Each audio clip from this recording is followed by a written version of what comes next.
এই যুবক, তোমার নাম কি? নাহিদ। তোমাকে আজকে কয়টা কথা বলে দিয়ে যাবো, সত্য হলে সত্য বলবা, মিথ্যা হলে মিথ্যা। তুমি কি বিবাহিত নাকি অবিবাহিত? বিবাহিত। বিবাহিত। একবার বলো নাউজুবিল্লাহ। নাউজুবিল্লাহ। কি রাগ করলা? না। আজকে তোমাকে কয়টা কথা বলে দিয়ে যাবো, সত্য হলে সত্য বলবা, মিথ্যা হলে মিথ্যা। তুমি যে প্রতিদিন পরিশ্রম করে বাড়ি যাওয়ার পরে বোরাতে প্রতিদিন জারুর বাড়ি খাও, এর কারণটা কি? কারণ তোমার চরিত্র ভালো না। কথা কি ঠিক না বেঠিক?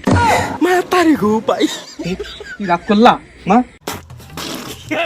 তোমাকে যখন তোমার বন্ধু বান্ধব চা খাওয়ার জন্য, আড্ডা দেওয়ার জন্য যখন ফোন দেয়, তুমি তোমার বউয়ের হাতে মারি খাওয়ার ভয়ে ফোনটা ধরো না। কথা কি ঠিক না বেঠিক? ঠিক। কি রাগ করলা? না। তুমি মাঝে মাঝে তোমার বউয়ের অত্যাচার সহ্য করতে না পারে বাথরুমে গিয়ে যে জোরে জোরে কান্না করো, এটা কি ঠিক না বেঠিক? ঠিক।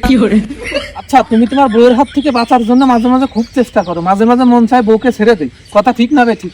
ঠিক। এই তুমি তোমার সাবেক জীবন ফিরে পাওয়ার জন্য, আবার বন্ধু বান্ধবের সাথে আড্ডা দেওয়ার জন্য ওই বউকে কি ডিভোর্স দিতে পারবা না? না। না। না। কি রাগ করলা?